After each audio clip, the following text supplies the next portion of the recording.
یہ ساری باتیں یاد رکھو، اور جو شخص اللہ کے شعائر کی تعظیم کرے تو یہ بات دلوں کے تقوی سے حاصل ہوتی ہے۔ تمہیں ایک معین وقت تک ان جانوروں سے فوائد حاصل کرنے کا حق ہے، پھر ان کے حلال ہونے کی منزلیں اسی قدیم گھر یعنی خانہ کعبہ کے آس پاس ہے، اور ہم نے ہر امت کے لیے قربانی اس غرض کے لیے مقرر کی ہے کہ وہ ان مویشیوں پر اللہ کا نام لیں جو اللہ نے انہیں عطا فرمائے ہیں، لہٰذا تمہارا خدا بس ایک ہی خدا ہے، چنانچہ تم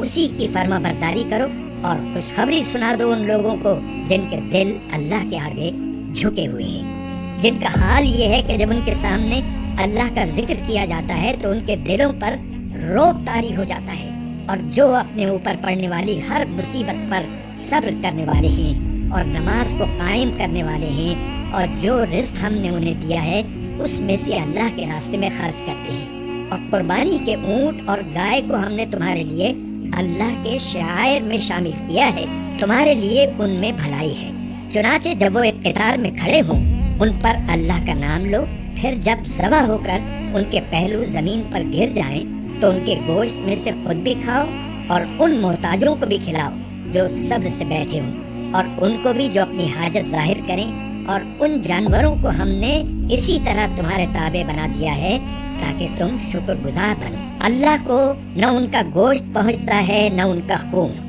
لیکن اس کے پاس تمہارا تقویٰ پہنچتا ہے۔ ہم نے یہ جانور اسی طرح تمہارے تابع بنا دیے ہیں تاکہ تم اس بات پر اللہ کی تکبیر کرو کہ اس نے تمہیں ہدایت عطا فرمائی، اور جو لوگ خوش اسلوبی سے نیک عمل کرتے ہیں انہیں خوشخبری سنا دو۔ بے شک اللہ ان لوگوں کا دفاع کرے گا جو ایمان لے آئے ہیں، یقین جانو کہ اللہ کسی دغاباز ناشکرے کو پسند نہیں کرتا۔